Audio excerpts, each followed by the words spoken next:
I want to start with the Celtics. Let's go good news first. Derek White resigned. Hey. No, how about that? I want to get right to the news. We can't do that? We can get to Derek White later. This hurts me. I mean, we all know what it is. They're for sale, apparently. Look, can I say this? Oh, no. Celtics put out a statement. Not apparently. I know. They are for sale. I know. I'm in denial. I want to say this, though. I'll pull up the statement. Please do. In all seriousness, this is where I think sometimes the fans and the media, we have a line of demarcation here. And here's what I mean. I think because we're in the media and our industry's so cutthroat, it's a little easier for us to see the business side, whereas a fan is so connected to the team. It's like, how could you sell the team at a time like this?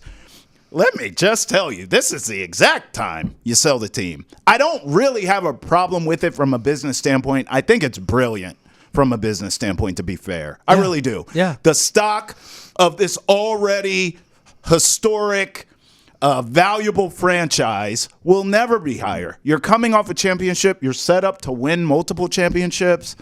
I get it. Bro is cashing out at the perfect time. And although it pains me, the fan side of me, the business side of me, the professional and the media side of me completely understands it. And it's no better time to do it. This team is worth, they say, $5 billion. He's going to get more than that. 6, 7. There is the valuation of the Celtics, which is around 4.7 to 5.7, wherever you look, billion. And then it's the demand of, this is an NBA team. The most popular league in the world, one of the most progressive league in the world. And it's not just an NBA franchise. This is one of a handful of sports franchises.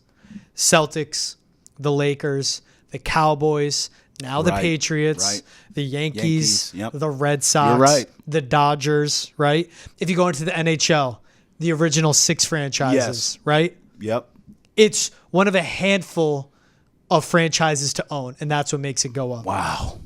Purchased in 2002 for $360 million. Now worth $4.7 billion. And with the new CBA kicking in on the NBA, where there's that first, second apron, I'm not going to get into the minutia of it. I'm not going to pretend to be a lawyer. But this is a Celtics team right now is comfortable with being in the second apron, which really handcuffs a lot of your team building opportunities. Sure. With mid-level exceptions, how you work trades, all that.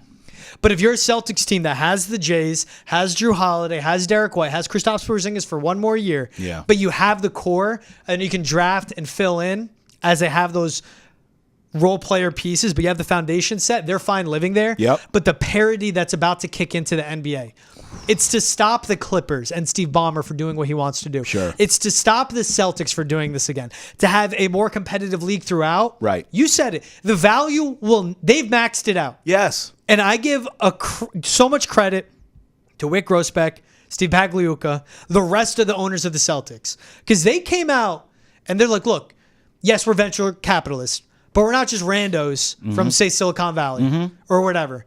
We're from here. Wick is from Worcester. That's right. Pagliuca went to Harvard. That's right. Even the smaller owners you have, like a Robert Hale, who owns a company in Quincy, lives in Boston, is one of the most philanthropic people you will ever come across to in the world, gives away millions to the community. They care about the team. They gave you 2 parades, and they say we get paid in parades, but then they saw the value. They saw the long-term projection. This is business. It's business. Always about the money for the owners. And I do not care to give any billionaires any credit because you don't need that much money. Sure. You really don't. Sure. I don't care what anyone wants to say. You don't need that much money. But they ran this franchise with passion. They were the best ownership group in the city for what they did with the Celtics, where they would say, we're going for banner 18, and they backed it. They delivered. Endlessly. They got the Jays. They got close, came up short. They didn't split them up. They go, we're going to see this thing through. They dealt with the Ime Udoka stuff. They trusted Joe Mazzulla, which no one supported, including me. They saw it through. And what they have for the next few years. I said I'd pull up that statement they put out. Please, read this, and then we need a moment of silence. Boston Basketball Partners, LLC, which is the ownership group. The ownership group of the Boston Celtics announced today its intention to sell all the shares of the team. The controlling family of the ownership group, after considerable thought and internal discussion, has decided to sell the team for estate and family planning considerations. They're retiring. Good for them. Take the money I don't and know. run. I don't know how old Wick Grossbeck is. I'll Google it. Take the money and run. He's under 65. Good for him retiring when he is. He looks healthy. The managing board of the ownership group expects to sell a majority interest in 2024 or early 2025, with the balance closing in 2028. Goodness. Expects Wick Grossbeck to remain as the governor of the team until the second closing in 2028.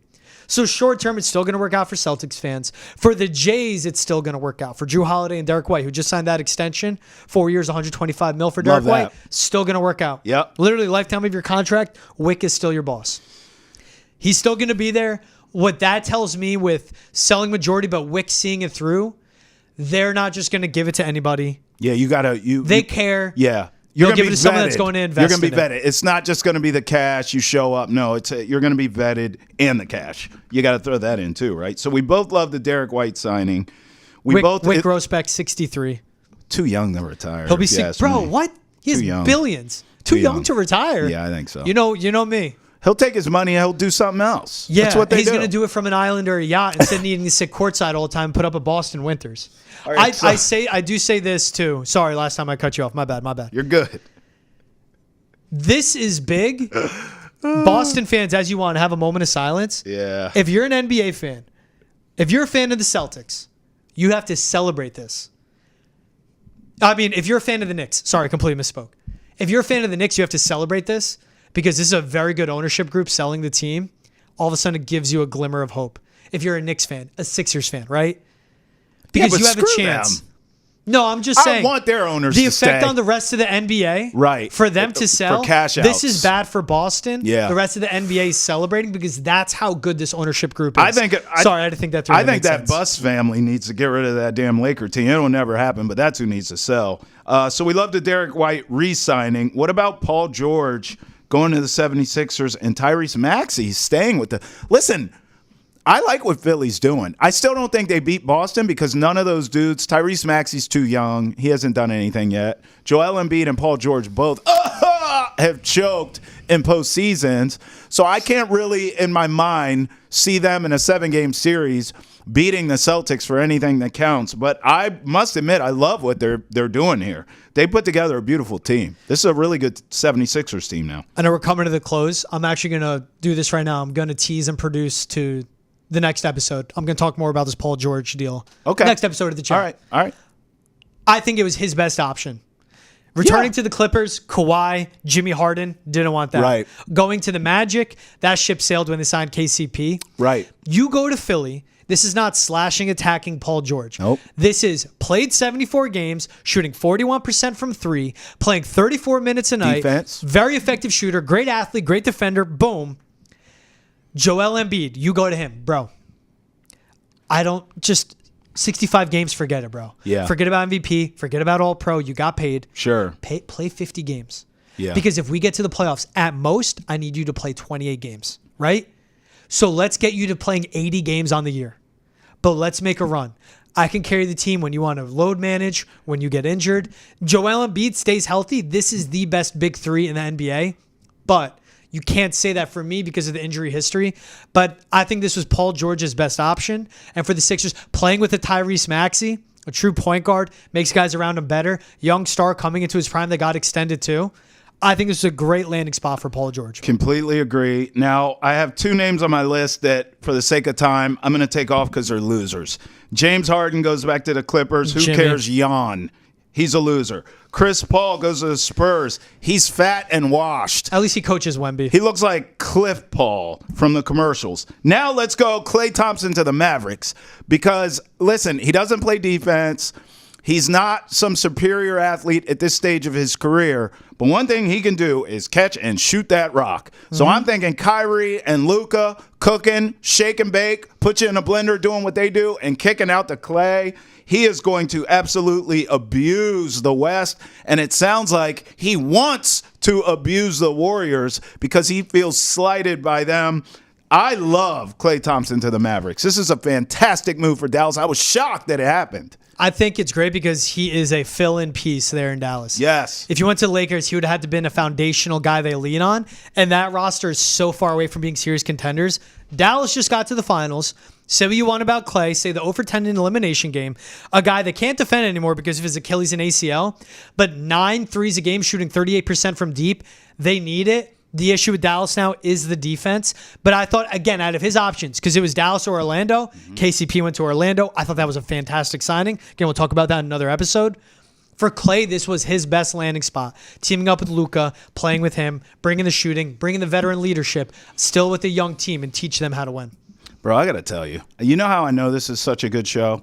Our esteemed producer, Ante, I haven't heard him once in my ear. I'm looking at the clock. I'm like, I know we got to go soon. We've covered everything. Hockey free agents, NBA free agents. I mean, we've done it all. Celtics being for sale. I mean, George. We gave relationship advice. We gave relationship advice.